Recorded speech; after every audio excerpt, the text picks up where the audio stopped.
Hey guys, in this video I'll show you how to log into the CapCut PC with the email, especially if you have subscriptions, for example, Pro. Now, just launch CapCut, and then what I want you to do is come here and click on sign in, okay?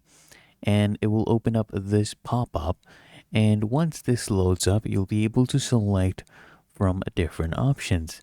So now what I want you to do is I want you to choose from either of these options. Of course, what we are going to do is we're going to sign in with Google because we want to use our email.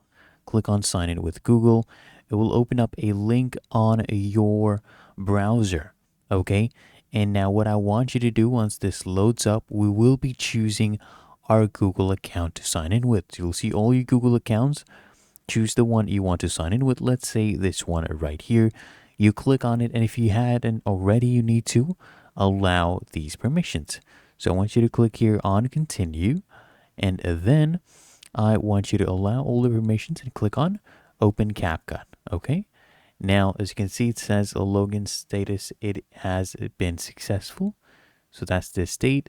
And then it will actually log in on a CapCut. There we go. As you can see, we have been logged in. Now you can just go ahead and set up your birthday and continue like that. Really that easy. If you found this video helpful, make sure you smash that like button and subscribe to the channel.